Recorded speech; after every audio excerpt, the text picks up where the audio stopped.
नमस्कार प्यारे विद्यार्थियों। आज हम फंडामेंटल ड्यूटीज़, मौलिक जो कर्तव्य होते हैं हम नागरिकों के, उसके बारे में विशेष चर्चा करेंगे कि हम इस देश के नागरिक हैं। संविधान ने हमें फंडामेंटल राइट्स, मौलिक जो अधिकार जो दिए हैं, उन मौलिक अधिकार जब हमें संविधान हमारा प्रदान कर रहा है तो वो संविधान भी तो हमसे कुछ अपेक्षा करता है कि हम नागरिकों की भी कुछ ड्यूटीज़, कुछ कर्तव्य होने चाहिए। तो फंडामेंटल ड्यूटी जो है, मौलिक जो कर्तव्य हैं, ये नागरिक के होते हैं। तो सबसे पहले तो ये ध्यान रखना कि ये जो कर्तव्य होते हैं ये किसके होते हैं? नागरिक के होते हैं। हम इस देश के नागरिक हैं तो हमारे कुछ कर्तव्य बनते हैं। इन कर्तव्यों, संविधान इनकी अपेक्षा हमसे करता है और अगर इन कर्तव्यों का सब अगर पालन करें तो एक अच्छा, बेहतर, सुंदर राष्ट्र हमारा भारत देश बन सकता है। और बेहतरीन जो ये मौलिक कर्तव्य दिए गए हैं, इन कर्तव्यों के आधार पर भारत की जो विश्व विरासत है वो वापस आ सकती है। तो देखिए, मूल संविधान में हमारे मौलिक कर्तव्य नहीं थे। हमारी जो संविधान सभा थी उन्होंने मौलिक कर्तव्य नहीं जोड़े थे, लेकिन बाद में हमारे संविधान में एक संविधान संशोधन हुआ था, 42वां संशोधन 1976। उस 42वें संशोधन 1976 की धारा 2 के तहत इन मौलिक कर्तव्यों को भारत के संविधान में जोड़ा गया था। उस समय इंदिरा गांधी की सरकार थी और सरदार स्वर्ण सिंह इंदिरा गांधी की सरकार में रक्षा मंत्री थे। कांग्रेस अध्यक्ष, तत्कालीन कांग्रेस अध्यक्ष देवकांत बरुआ ने उस समय के जो रक्षा मंत्री थे उनका नाम था सरदार स्वर्ण सिंह, उनके नेतृत्व में एक समिति का गठन किया और उस समिति की सिफारिश के आधार पर ही जो पूरा 42 कॉन्स्टिट्यूशनल अमेंडमेंट जो है, 42वां संविधान संशोधन है, वो हुआ था। तो उसी के आधार पर उस 42वें संशोधन में मौलिक कर्तव्य टॉपिक हमारा जोड़ा गया और साथ ही साथ जो 42वां संशोधन जो था वो 3 जनवरी 1977 को लागू हुआ। देखिए, जिस वर्ष संसद से किसी भी संशोधन या किसी भी कानून का जो बिल यानी विधेयक जब पास होता है, वो संशोधन उसी वर्ष का ही माना जाता है। अब बोले लागू हो 2 साल बाद हो चाहे 10 साल बाद लागू हो, तो 42वां संशोधन 1976 में हमारी पार्लियामेंट से पारित हुआ था, लेकिन वो लागू जो हुआ था वो 3 जनवरी 1977 को हुआ। इसीलिए 3 जनवरी 1977 को जब 42वां संशोधन लागू हुआ तो उस 3 जनवरी के दिन ही प्रत्येक 3 जनवरी को मौलिक कर्तव्य दिवस मनाया जाता है। तो आप थोड़ा सा इन ओवरव्यू का ध्यान रखें। चलिए इनके बारे में हम विशेष चर्चा करते हैं। और सोवियत संघ से हमने ये लिए हैं। सोवियत संघ एक बड़ा राष्ट्र था, बाद में 1991 में इसका बंटवारा हो गया। इससे 15 देश अलग अलग 15 देश अलग अलग देश बने, यानी सोवियत संघ के जब टुकड़े हुए तो उससे 15 देश बने। उनमें सबसे बड़ा देश कौन सा है? रूस। आपसे ये पूछा जाए कि सोवियत हमने कहाँ से लिए हैं, तो सोवियत संघ से लिए, यानी वर्तमान उसका बड़ा जो रूप है वो कौन सा है? रूस। वहाँ से हमने मौलिक कर्तव्य लिए हैं। और साथ ही साथ संविधान में जो अनुच्छेद 51 है उसमें 51A जोड़ा गया है और संविधान का जो भाग 4 है उस 4 में 4A नामक एक नया भाग इसमें जोड़ा गया है। इस प्रकार से संविधान संशोधन करके इन मौलिक कर्तव्यों को जोड़ा गया। तो इस ओवरव्यू को थोड़ा सा हम देख लेते हैं कि 42वां संविधान संशोधन जो 1976 जो हुआ है, इसकी धारा 2, इसकी धारा कौन सी है? 2। तो 42वें संशोधन 1976 की धारा 2 के तहत ये मौलिक कर्तव्य जोड़े गए हैं। एक तो आपको ये ध्यान रखना है, मौलिक कर्तव्य किसके होते हैं? नागरिक के होते हैं, ठीक है। और साथ ही साथ आपको ये ध्यान रखना है कि ये हमने कहाँ से लिए हैं? सोवियत संघ से लिए हैं। कहाँ से लिए हैं? सोवियत संघ से लिए, जिसका बड़ा रूप कौन सा देश कहलाता है? रूस कहलाता है। साथ ही साथ ये ध्यान रहे, भारत के संविधान में जो भाग 4 था उस 4 में एक नया भाग जोड़ा गया, 4 इसको मैं अंग्रेजी में ये कह सकता हूँ 4A, या तो A फॉर एप्पल आएगा या कैसे कबूतर। अच्छा, बिना ब्रैकेट के ये ध्यान रखना, कैपिटल है। कोई भी, ये प्यारे विद्यार्थियों ध्यान रख, कोई भी अगर अनुच्छेद जुड़ता है, अगर वो संशोधन होकर जुड़ता है तो उसमें ABCD हमेशा कैपिटल ही आएगी। एक तो ये ध्यान रखना, ये ऐसे नहीं हो सकता। अगर ये ऐसे हैं इसका मतलब मूल संविधान में जुड़ा हुआ है, ये किस में है? मूल संविधान, जो संविधान सभा ने जो संविधान बनाया, इसका मतलब ये उसी में जुड़ा हुआ है। अगर कैपिटल नहीं स्मॉल एबीसीडी आती है तो मूल संविधान में जुड़ा हुआ, लेकिन अगर कैपिटल एबीसीडी आती है तो इसका मतलब यह है कि ये कैपिटल एबीसीडी जो है ये किस में, ये बाद में संशोधन करके जोड़ी गई है। एक बात तो ये। फिर दूसरा देखिए, ये ऐसे भी नहीं लिख सकते हम, ये ऐसे ब्रैकेट में।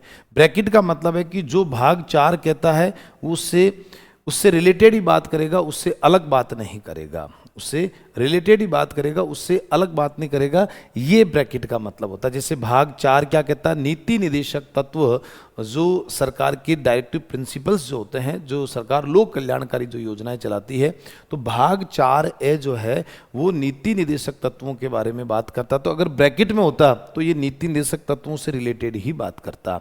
और नीति निदेशक तत्व प्यारे विद्यार्थियों किसके होते हैं? सरकार के होते हैं। किसके होते हैं? सरकार के होते हैं।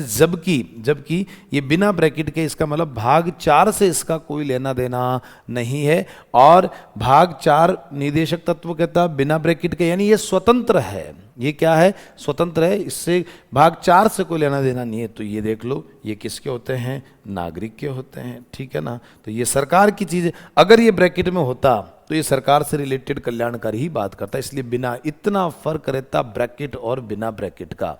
दूसरी बात है, जैसे आर्टिकल जोड़ा गया, अनुच्छेद कौन सा जोड़ा गया इसमें? अनुच्छेद आपके ये है 51 में भी कौन सा है? ए।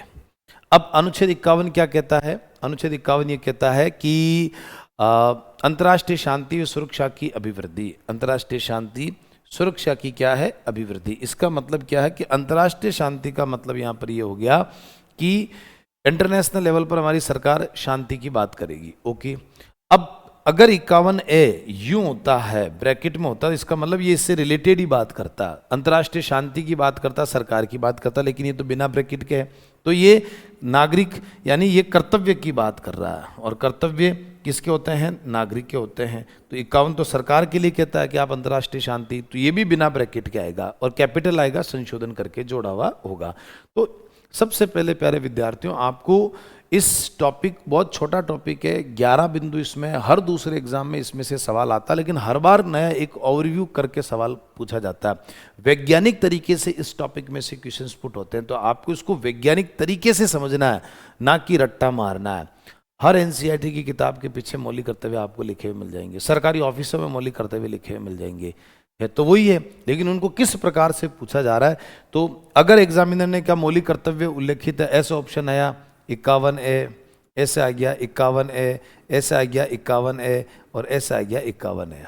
अब आप कौन सा करोगे लो? तो इसका उत्तर क्या हो गया? 51 है। ये पहला बेसिक क्वेश्चन यहाँ पर पूछ लिया। तो ये भी ध्यान रखना कि कहाँ कैपिटल आएगा, कहाँ ब्रैकेट आएगा, कहाँ नहीं आएगा, इतना आपको ध्यान रखना। तो बिना ब्रैकेट के है अनुच्छेद भी और बिना ब्रैकेट के है भाग भी। क्लियर हो गया? ओके। ये पहले कॉमन जो बात थी हमने समझी। चलिए देख लीजिए जो हमने पढ़ा, मौलिक कर्तव्य भाग 4 कौन सा हो गया? ए। अच्छा, हिंदी के अंदर के आएगा, है ना? ये के ब्रैकेट या बिना ब्रैकेट, उस हिसाब से तो बिना ब्रैकेट के रहेगा, ये ध्यान। अंग्रेजी के अंदर ABCD कैपिटल स्मॉल से पकड़ा जा सकता, हिंदी में तो नहीं पकड़ा जा सकता। इसमें तो कोई स्मॉल कखे गड़े नहीं होते हैं, एक ही होता है।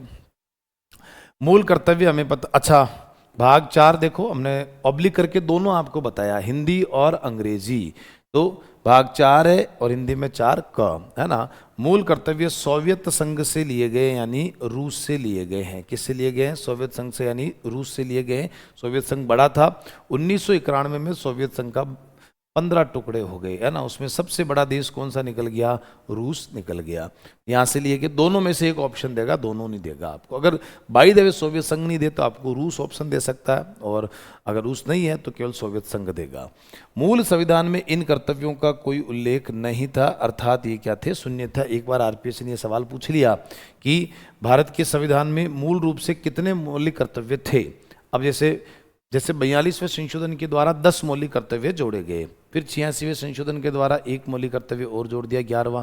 अब विद्यार्थी सोचता 10, जबकि उत्तर था 0। मूल संविधान, मूल का मतलब है कि जब 26 जनवरी 1950 को हमारा जब कॉन्स्टिट्यूशन जो लागू हुआ, जो पूर्णतः जब लागू हुआ तब उस समय कितने मौलिक कर्तव्य थे? शून्य थे। अभी अभी थोड़ी देर पहले मैंने कहा कि भाई 42वें संशोधन 1976 के द्वारा जोड़ा गया, 3 जनवरी 1977 को लागू हुआ। तब ये 3 जनवरी 1977 को जब मौलिक कर्तव्य जब लागू हुए और परिवर्तन में आए, तो क्या मूल संविधान के समय थे क्या? नहीं थे। इसका मतलब कितने थे? शून्य थे। ये सवाल पुट हो चुका है। तो मूल का मतलब है जब 26 जनवरी 1900, इसका मतलब क्या है कि 26 जनवरी 1950 को जब संविधान पूर्णतः लागू हुआ था, उतने उस समय कितने थे? उस समय कितने थे? शून्य थे। उस समय एक भी नहीं था। एक तो ये सवाल बन गया।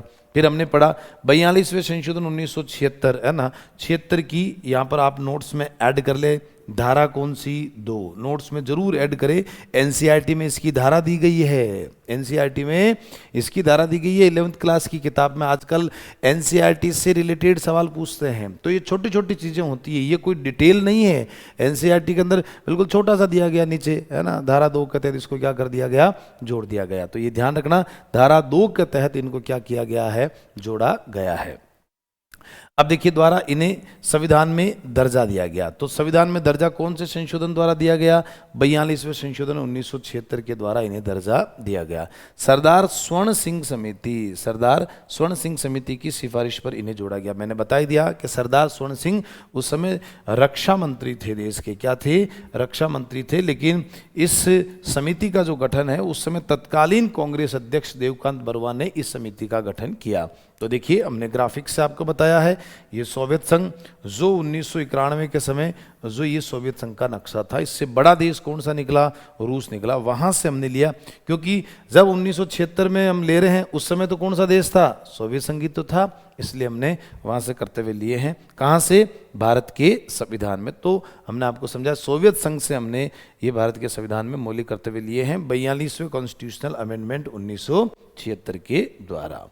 ठीक है, चलिए अब देखिए, सरदार स्वर्ण सिंह समिति के बारे में हम डिटेल से हम चर्चा करते हैं। 2-3 बार सवाल आ चुका है। ये तो कॉमन क्वेश्चन है कि इस समिति के अध्यक्ष कौन थे? सब बता सकते हैं, सरदार स्वर्ण सिंह थे। अब इस समिति में 12 मेंबर थे। कितने थे? 12। तो 2-3 बार सवाल ये आ गया कि ये बताइए कि निम्न में से कौन सा सदस्य, कौन सा व्यक्ति सरदार स्वर्ण सिंह समिति का सदस्य नहीं था? अब वो नाम याद होने चाहिए। छटनी करने के लिए आते हैं तो एक लिस्ट है, थोड़ा सरसरी निगाहों से आप 2-3 बार इसको देखें, अच्छे से याद रखिए। जब हम देखेंगे नहीं तो हम छांटेंगे कैसे? मैंने कहा ना, बहुत छोटा टॉपिक है। हर दूसरे एग्जाम में सवाल आता है, वैज्ञानिक तरीके से आता है। अब ये तो बहुत कॉमन है, समिति के अध्यक्ष कौन थे? यही थे। अब ये तो कांस्टेबल से लेकर आरएस तक के पेपर में क्वेश्चन पुट कर लिया, इसलिए आपको थोड़ा सा उनसे आगे भी बढ़ना पड़ेगा। तो देखिए, 26 फरवरी 1976, तो डेटें ध्यान रखनी है। आजकल आरपीएससी बहुत तारीखें पूछने लग गया। 26 फरवरी 1976 को तत्कालीन कांग्रेस अध्यक्ष देवकांत बरुआ, भारत सरकार ने इस समिति का गठन नहीं किया, उस समय तत्कालीन कांग्रेस अध्यक्ष जो थे वो देवकांत बरुआ ने इस समिति की नियुक्ति की 26 फरवरी 1976 को। ठीक है, चलिए अब देखिए, इस समिति में कितने सदस्य थे? ये संख्या भी ध्यान रखनी है, 12 सदस्य। पहला सवाल 26 फरवरी 1976 को, फिर देवकांत बरुआ ने इसका गठन किया, और इसमें टोटल मेंबर कितने हैं? 12। 12 में अध्यक्ष सहित है, अध्यक्ष रहित नहीं है। अध्यक्ष देख लीजिए, सरदार स्वर्ण सिंह इसके क्या हैं? अध्यक्ष है। अब देखिए मेंबर्स के नाम, एस रे, HR गोखले, VN गाडगिल, ठीक है ना, DP सिंह और BV साठे, ठीक है ना। अब देखो इनके पीछे के नाम ध्यान रखना है, SS रे, है ना, गोखले, गाडगिल, है ना, DP सिंह, साठे। तो ऐसे छोटे छोटे नाम ध्यान रखने हैं, साठे, गाडगिल, गोखले, है ना। तो ये बहुत कोई ज़्यादा टफ नहीं है, इनका हिंट ध्यान रखना है, गोखले, गाडगिल, गोखले, गाडगिल। अब गे से 2 हो गए, ठीक है ना। SS रे कर सकते हैं, ऐसा कुछ नहीं है। साठे, ठीक है ना, एक DP सिंह। अब आगे देखो, अंतुले, ये इंपॉर्टेंट है इसमें, है ना, इसको स्टार लगा ले इसलिए क्योंकि इसमें सदस्य सचिव था। तो पूछ ले कि जो सरदार स्वर्ण सिंह समिति थी, उनमें से निम्न में से सदस्य सचिव कौन थे? तो कौन थे? AR अंतुले। कौन थे? AR अंतुले।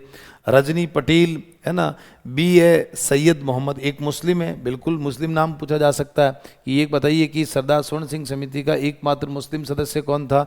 तो नाम क्या जाएगा? BA सैयद मोहम्मद, है ना। तो ऐसे याद कर लो, मुस्लिम सदस्य, या आप नोट्स ऐड कर ले उसमें, मुस्लिम सदस्य, ठीक है। और CM स्टीफन और DC गोस्वामी। तो गो से 3 याद रखना, गोखले, गाडगिल और गोस्वामी, गे से 3 शब्द, गोखले, गोस्वामी और गाडगिल। 3 तो बहुत आसान से हो गए, गोखले, गाडगिल और गोस्वामी, ठीक है ना। एक अच्छा क्रमानुसार ऐसा कुछ भी नहीं है कि क्रम से याद रहने चाहिए। तो गोखले, गाडगिल और गोस्वामी, तो गोखले, गोस्वामी, गाडगिल 3 हो गए, वीपी सिंह साठे हो गया, और SS रे अध्यक्ष सरदार स्वर्ण सिंह यही है, अंतुले याद रखना सदस्य सचिव है, रजनी पटेल, तो एक तो पटेल, अब पटेल में एग्जामिनर यूं कर सकता सरदार वल्लभ भाई पटेल, ये कंफ्यूजन कर सकता, तो वहाँ ये ध्यान रखना रजनी पटेल है, ठीक है ना। और एक मुस्लिम नाम, एक मुस्लिम सदस्य बिल्कुल भी है, सैयद मोहम्मद, है ना, तो ये भी आपको सैयद मोहम्मद एक मुस्लिम थे, ठीक है ना। और गोस्वामी स्टीफन गोस्वामी और BN मुखर्जी, ठीक है ना। ये कुल मिला के कितने सदस्य थे? 12। 2-3 बार आप इनको अच्छे से देखें, आसानी से याद हो सकते हैं। सरसरी निगाहों से अच्छा सा देखा हुआ तो एक एग्जाम में छटनी करने के लिए आए तो आप कर सकते हैं। पीछे के नाम Mukherjee, Stephen, Mohammed, Patel, Antulay, Goswami, Sathe, BP Singh, Gadgil, Gokhale, SS Ray और सरदार स्वर्ण सिंह, ये 12 सदस्यों की क्या थी समिति। इसमें टफ सवाल यही बनता कि इनमें से छटनी करने के लिए आना, पीछे पीछे के नाम आपको याद रखने कर सकते हैं। नेक्स्ट देखिएगा, अब जो सरदार स्वर्ण सिंह समिति जो थी उसने बेसिकली देखो 8 मौलिक कर्तव्य जोड़ने की सिफारिश की। सरकार उनके सभी बातों को माने ये कोई जरूरी नहीं है। तो आपसे सीधा सीधा सवाल पूछे, अब ये कन्फर्म है कि साहब सरदार स्वर्ण सिंह समिति की सिफारिश पर मौलिक कर्तव्य जोड़ोगे, कितने जोड़ोगे? 10। अब एग्जामिनर ने सवाल पूछ लिया, बताओ कि स्वर्ण सिंह समिति की सिफारिश, स्वर्ण सिंह समिति ने कितने मौलिक कर्तव्यों की सिफारिश की? विद्यार्थी सोचता 10 जोड़े तो 10 की होती, नहीं 8 की थी, 2 सरकार ने फिर अपने हिसाब से जोड़ दिए, तो उसने तो सिफारिश कितने की 8 की ही की है। तो देखिए इस समिति ने 8 मूल कर्तव्यों, कितने मूल कर्तव्यों? 8 मूल कर्तव्यों की सिफारिश की थी। ये मोस्ट इंपॉर्टेंट है, विद्यार्थी अक्सर गलती करने का प्रयास कर देता है, यहाँ 10 कर देता। हाँ 10 जोड़े हैं, लेकिन इस समिति ने कितने की सिफारिश की थी? 8 की, 2 फिर सरकार ने अपने हिसाब से जोड़ के टोटल संख्या कितनी कर दी? 10 कर दी। क्लियर हो गया? तो इस समिति ने 8 मौलिक कर्तव्यों की सिफारिश की। संविधान सभा के एक सदस्य थे, उनका नाम था KT शाह। ये जो KT शाह जो व्यक्ति थे, इन्होंने जो KT शाह नामक जो व्यक्ति थे, इन्होंने क्या किया कि ये राष्ट्रपति का चुनाव लड़ा था। पहला राष्ट्रपति का चुनाव हारने वाला व्यक्ति KT शाह था, ठीक है ना। KT शाह ने संविधान में मूल कर्तव्यों को सम्मिलित करने का सुझाव दिया। मोस्ट इंपोर्टेंट, संविधान सभा ने इन मौलिक कर्तव्यों को नहीं जोड़ा। तो सवाल बनता कि क्या संविधान सभा में इस मुद्दे पर चर्चा हुई? क्या संविधान सभा में किसी ने इसका प्रस्ताव रखा, सुझाव रखा? हाँ जी हाँ रखा। किसने? KT शाह ने, जो राष्ट्रपति का चुनाव हारने वाले प्रथम व्यक्ति थे। जीतने वाले तो सबको पता डॉक्टर राजेंद्र प्रसाद थे, पर पहला राष्ट्रपति का चुनाव हारने वाले व्यक्ति कौन थे? KT शाह थे। तो KT शाह ने संविधान में मूल कर्तव्यों को सम्मिलित करने का क्या दिया बताओ? सुझाव दिया था, ठीक है। तो ये ध्यान रखना कि संविधान सभा ने जोड़ा नहीं था, बाद में 42वें संशोधन के द्वारा जोड़ा गया। इसलिए मूल संविधान में कितने थे? 0 थे। कितने थे? 0 थे। और बाद जब संविधान सभा में इस पर डिबेट हो रही थी, बिल्कुल KT शाह ने सुझाव दिया, लेकिन सुझाव नहीं माना। फिर देखिए संविधान में 42वां संशोधन 1976 के द्वारा, है ना, धारा कौन सी? 2। बार बार मैं बोल रहा हूँ, NCERT में फैक्ट दिया हुआ है, इसलिए बहुत अच्छे से आपको ध्यान रखना है। धारा कौन सी है? 2 द्वारा एक नया भाग, पता ही है आपको, 4A, है ना, या हिंदी में कह सकते हैं 4K, तथा एक नया अनुच्छेद बता चुका हूं मैं, 51। अनुच्छेद 51 में कौन सा जोड़ा? A। कैपिटल स्मॉल कि कैपिटल, ब्रैकेट बिना ब्रैकेट के जोड़ा। अगर एग्जामिनर ने यहाँ ब्रैकेट लगा दिया, जैसे ये यूं कर दिया, पॉइंट गलत हो जाएगा, ये ध्यान रख लेना। ओरिजिनल आजकल पेपर ओरिजिनल एक्ट में से जब बनता तो ये ब्रैकेट नहीं है, बिना ब्रैकेट के। तो 51A हिंदी में कह सकते हैं 51 क, है ना। एक जोड़ा गया जिसमें कितने जोड़े? 10 मूल कर्तव्य। जबकि सरदार स्वर्ण सिंह समिति ने कितनी सिफारिश की थी? 8 की। कितनी की थी? 8 की। जबकि सरकार ने 42वां संशोधन के द्वारा कितने जोड़े हैं बताओ? 10 जोड़े हैं, ठीक है। 10 कर्तव्यों को जोड़ा गया। अब देखिए 10 जोड़ दिए, वर्तमान में कितने हैं? 11। वर्तमान में कितने हैं? 11। अब इसके साथ साथ अटल बिहारी वाजपेयी की सरकार थी, तब 86वां संविधान संशोधन होता 2002। अब 2002 जो है, इसके द्वारा एक 11वां मौलिक कर्तव्य जोड़ा। तो 11वां का मतलब कितना जोड़ा है? 1। अब एग्जामिनर यूं पूछ ले, बताइए 86वें संशोधन द्वारा कितने मौलिक कर्तव्य जोड़ेंगे? 1, 10, 11। उत्तर क्या बताना है? 1। 11 में नहीं बताना, 11 नहीं जोड़े हैं, 11वां जोड़ा गया है। तो 11वां का मतलब है कितना जोड़ा है? एक ही जोड़ा है। कितना जोड़ा है? एक ही जोड़ा, 11वां जोड़ा है, क्योंकि 10 तो पहले है। विद्यार्थी जल्दबाजी में गलती कर देता है 11 जोड़े, नहीं, 11वां जोड़ा यानी एक मौलिक कर्तव्य जोड़ा है। तो देखिए उस समय अटल बिहारी वाजपेयी की सरकार थी, तो 86वें संशोधन 2002 के द्वारा 11वां मूल कर्तव्य जोड़ा गया। इसका मतलब कितना जोड़ा गया? एक मूल कर्तव्य और जोड़ा गया। अब देखिए 86वें संशोधन द्वारा एक ही मूल कर्तव्य जोड़ा गया। कितना जोड़ा गया? एक ही। देखो साफ लिखा हुआ, कितना जोड़ा गया? एक ही। तो देखिए ग्राफिक्स के माध्यम से देख लेते हैं। सरदार स्वर्ण सिंह समिति ने कितने की सिफारिश की है? 8 की है। सरकार ने 42वां संशोधन में कितने जोड़े हैं? धारा कौन सी? 2। धारा कौन सी? 2। कितने जोड़े हैं? 10। 86वें संशोधन के द्वारा कितने जोड़े हैं? 11। बस ये आपको विशेष करके आपको ध्यान रखना, यानी 11वां है ना। ये 11 कर्तव्य मतलब 11वां, मतलब अब 11 हो गए 86वें टोटल के द्वारा, तो ये 11वां कर देते हैं इसमें। और वैसे एक जोड़ा है, कौन सा जोड़ा है? एक जोड़ा है, ठीक है ना। अब 86वें द्वारा टोटल कितने हो गए? 11 हो चुके हैं। कितने हो चुके हैं? 11 कर्तव्य हो चुके हैं। अब आपसे देखिए ओवरव्यू में सवाल क्या पूछ सकते हैं कि मौलिक कर्तव्य के लिए संविधान में कितने संशोधन हुए? तो उत्तर बताना 2। संशोधन कितने हुए? 2। संशोधन कितने हुए? 2। अब इस 2 में कौन कौन से 2 हुए थे देख लीजिए। पहला 42वां संशोधन 1976, दूसरा आपके 86वां संशोधन 2002। आपसे पूछे कि किन प्रधानमंत्रियों के समय मूल कर्तव्यों को जोड़ा गया? तो देखिए इस समय कौन से प्रधानमंत्री थे? इंदिरा गांधी, ठीक है ना। और उस समय 86वें संशोधन में प्रधानमंत्री कौन थे? अटल बिहारी वाजपेयी। अटल बिहारी वाजपेयी। अटल बिहारी वाजपेयी, ठीक है।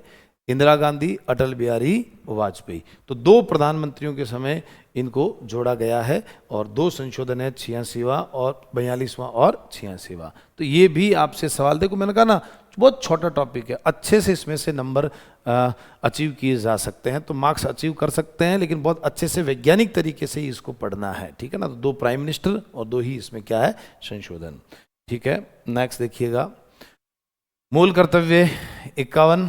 अच्छा ये तो ब्रैकेट में यूं लिखा, वैसे ब्रैकेट में नहीं है, ठीक है ना। वैसे तो क्या है? 51A, ठीक है ना, ये ध्यान रखना है ना। वो तो यूं समझाने के हिसाब से पूरा ब्रैकेट में कर दिया, वो नहीं है, वैसे 51A रहेगा। अब देखिए कितने जोड़ दिए? देखिए मौलिक कर्तव्य कितने हमारे? 11। कितने हैं? 11, ठीक है ना। अब देखिए एक फ्रेमिंग में आपको समझा देता हूं। फ्रेमिंग क्या है कि जैसे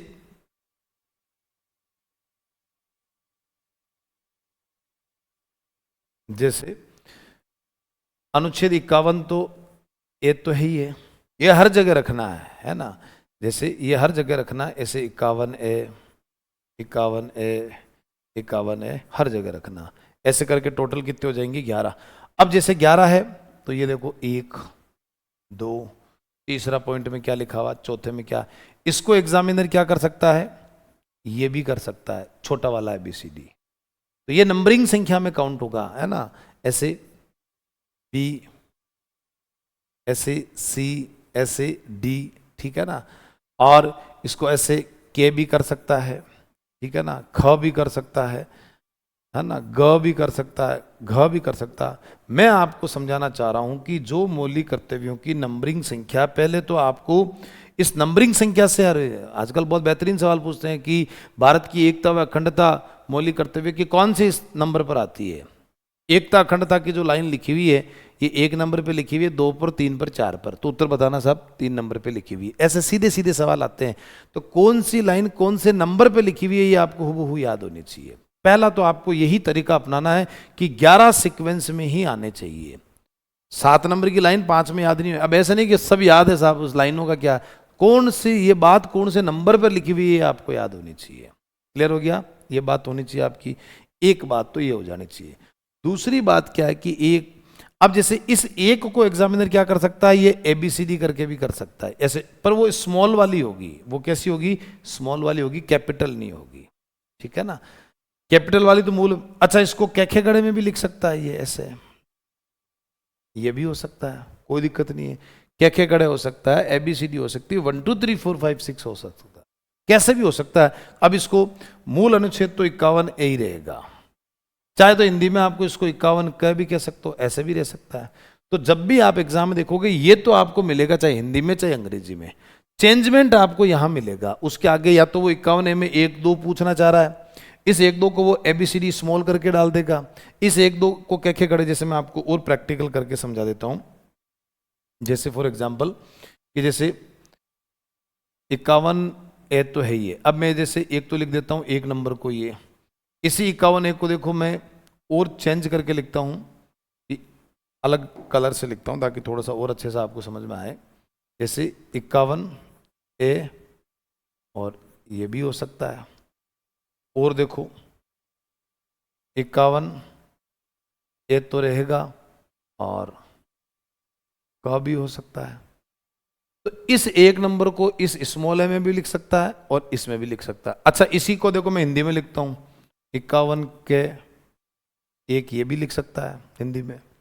51 के, ये तो मेन रहेगा ही रहेगा, ये देखो ये तो, अब इसको ये ऐसे भी लिख सकता है वो, ठीक है ना। और सबसे खतरनाक तो ये आएगा, 51 के तो है ही हिंदी में, और फिर ये आगे वाली नंबरिंग को ये ऐसे। तो पहली जो लाइन है कि साहब राष्ट्रगान का सम्मान करे, संविधान के आदर्शों का सम्मान करे, ठीक है ना, ये कहाँ उल्लेखित है। अब ऐसे ऑप्शन आएगा 51 के क, ऐसा आएगा 51 क ख, ऐसा आएगा 51 क ग, और 51 क घ। अब यूं आएगा। अब बताओ कि साहब कि राष्ट्रगान का सम्मान करें, आदर करें, ये कहाँ कौन से मौलिक कर्तव्य पे उल्लेखित है। तो ऐसे उत्तर करना है। 51 के तो देखो सब में कॉमन मिलेगा, ये कॉमन, तो यहाँ तो इतना रटना नहीं है कि इतना बड़ा कैसा आएगा, ये तो बेसिक रहेगा। आपको चेंजमेंट यहाँ देखना है। तो भाई 1 नंबर पे है तो इसको के को अपन 1 भी लिख सकते हैं, ए भी लिख सकते हैं, तो साहब ये बिल्कुल क्या हो जाएगा उत्तर। तो मुझे लगता है कि आपको नंबरिंग करना सबसे पहले मैंने आपको सिखाया है ना, पढ़ाया नहीं है, सिखाया। पढ़ने और सीखने में अंतर होता है। पढ़ने में जो चीज़ें पढ़ लो बस जाओ, सीखने में प्रैक्टिकल करके देखनी है कि वहाँ कैसे इन्होंने लिखा है। ये सब चीज़ें आपको ध्यान रखनी चाहिए। उसके बाद ही अब अपन मौलिक कर्तव्य आगे पढ़ेंगे। पहले ये आपके दिमाग में फ्रेमिंग आनी चाहिए, उसके बाद आगे की चीज़ें काम आएगी। अब देख लीजिए इसको, ये जो हमारे मौलिक कर्तव्य जो है, अब देखो 1 नंबर जो पॉइंट है, तो पहले तो मूल अनुच्छेद तो आपको पता ही है 51 है। अब इसको ए में भी लिख सकते हैं 1 नंबर को, ये 1 नंबर में भी लिख दिया और के में, इसीलिए मैंने हिंदी और अंग्रेजी के बीच में 1 नंबर करवा दिया, ताकि आपको ये पता रहे कि 1 नंबर को हिंदी अंग्रेजी में स्मॉल है और हिंदी में के गड़े ऐसे आएगा, ठीक है ना। बात है पॉइंट नंबर 1 की, ठीक है। चलिए अब देखिए बहुत ध्यान से, जहां जो शब्द लिखा हुआ आपको उतना ही ध्यान रखना, दाएं बाएं सोचना भी नहीं है।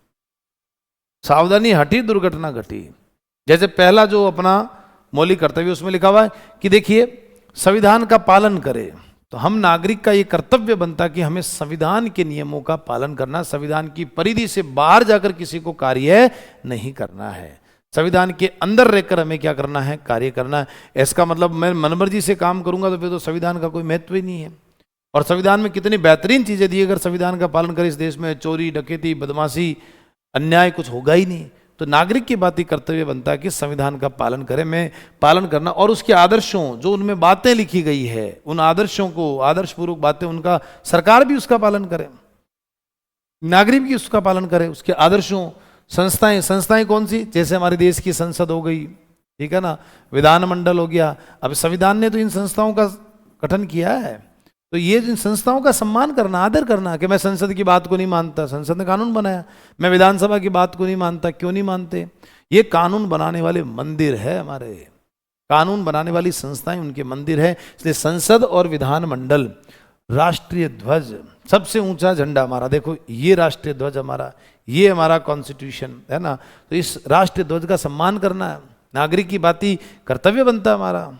ये बोलता नहीं है, इसका मतलब ये थोड़ी कि इस कपड़े को फाड़ के फेंक दिया। आप स्कूल में टीचर हैं, मान लीजिए आप झंडा लगा रहे हैं, ऑफिस में कहीं नौकरी करते हैं, आपको झंडा लगाने की जिम्मेदारी दी, अगर झंडा कटा फटा है, मेला कुचेला है, तो सम्मान पूर्वक उसको जलाना है, फेंकना नहीं है।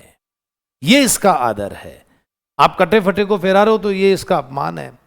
कोई भी व्यक्ति कमर के ऊपर के हिस्से में शर्ट है ना वहां बनाकर पहन सकता, कमर के नीचे नहीं पहन सकता। और आपने फेंक दिया भाई देवर, कचरा बीनने वाला यार वो उसको लेकर चला गया, उसको थैला बनाकर उसको घसीट रहा, तो इसका अपमान हो रहा, अनादर हो रहा है। तो राष्ट्रीय ध्वज का आदर करना है, ये नागरिक की बात ही कर्तव्य है। कटाफटा मेला कुचेला उसको फहराना नहीं है, फेंकना नहीं है, सम्मान पूर्वक उसको जलाना है। तो ये राष्ट्रीय ध्वज का क्या है उसका। और राष्ट्रगान का आदर, जब राष्ट्रीय ध्वज लगता है तो उस समय क्या बजता है, राष्ट्रीय गान बजता है, जनगण मन अधिनायक जया हे भारत भाग्य विधाता। तो राष्ट्रगान का भी, राष्ट्रगान जब बज रहा तो उसका आदर यानी सम्मान पूर्वक खड़ा होना है। अगर छत के नीचे गाया जा रहा तो अनिवार्य रूप से खड़ा होना पड़ेगा, और अगर ओपनली गाया जा रहा तो कोई प्रॉब्लम है तो आप बैठ सकते हैं, बाकी खड़ा होना चाहिए। पर उसमें बैठ सकते हैं अगर कोई समस्या है तो, बाकी छत के नीचे तो अनिवार्य रूप से खड़ा होना चाहिए, ये उसका सम्मान है राष्ट्रगान का। तो उसका भी क्या करें, आदर करें। तो राष्ट्रीय ध्वज का, राष्ट्रगान का, संविधान का, उसके आदर्शों का, और उसके द्वारा स्थापित संस्थाएं जैसे संसद, विधानमंडल है, उन सब का क्या करें, आदर करें। बट एक हमारे देश में वंदे मातरम नामक एक गीत है जिसे राष्ट्रगीत कहते हैं। वो राष्ट्रगीत, आदर तो उसका भी होना चाहिए, लेकिन यहां मौलिक कर्तव्य में लिखा हुआ नहीं है। तो राष्ट्रगीत शब्द इस पॉइंट में उल्लेखित नहीं है। 2025 में सेकंड ग्रेड में जीके के पेपर में सवाल आया था कि निम्न में से कौन सा मौलिक कर्तव्य नहीं है। अब ऑप्शन आया राष्ट्रगान, राष्ट्रीय ध्वज, संविधान के आदर्श, राष्ट्रगीत। उत्तर क्या हो गया, राष्ट्रगीत। तो इसलिए ऐसा नहीं कि राष्ट्रगान गीत सबका आदर करना है, जितना लिखा, मैंने अभी शुरुआत दौर पे जितना लिखा हुआ आपको उतना ही सोचना, उससे बाहर नहीं सोचना है। तो क्या लिखा हुआ है, राष्ट्रगीत शब्द इसमें उल्लेखित नहीं है। पिछले सेकंड ग्रेड में 2025 में यही क्वेश्चन पुट हुआ था, ठीक है। तो ये विशेष करके आपको ध्यान रखना, कौन सा वर्ड लिखा हुआ आपको उतना ही ध्यान रखना, उससे ज्यादा ध्यान नहीं रखना। तो राष्ट्रगीत शब्द इसमें उल्लेखित नहीं है, ठीक है। तो पहले पॉइंट में आपको याद रखना। तो अब इसको याद करने का तरीका क्या है कि सबसे ऊंचा झंडा रहे हमारा। तो सबसे ऊंचा झंडा ऊंचा हमारा रहेगा, तो झंडा जो ऊंचा रहेगा तो वो नंबर किस पर आएगा, 1 पर आएगा। जब झंडा लगेगा, ध्वज लगेगा, तो राष्ट्रगान भी बजेगा, तो वो भी नंबर 1 पर रहेगा। और संविधान है वो तो वैसे ही नंबर 1 पर है, तो संविधान सबसे टॉप रहेगा, राष्ट्रीय ध्वज, और राष्ट्रीय ध्वज के साथ राष्ट्रगान बजेगा, उसके आदर्श हैं वो सब कौन से नंबर पे रहेंगे, नंबर 1 पे रहेंगे। अब झंडा जिन लोगों की वजह से लहराया, बोले वो लोग कौन थे, क्रांतिकारी लोग थे, उनको हमेशा हृदय में संजो के रखना है। तो जिन लोगों की वजह से लहराया, तो उन जो राष्ट्रभक्त लोग थे उनके विचारों को, है ना, उनको हृदय में संजो के रखना। तो ये नंबर किस पर आएगा, 2 पर आएगा। इसको ट्रिक से याद करना आपको, है ना। तो देखिए 2 नंबर 51 है तो कॉमन रहेगा ही रहेगा, आपको पता ही है।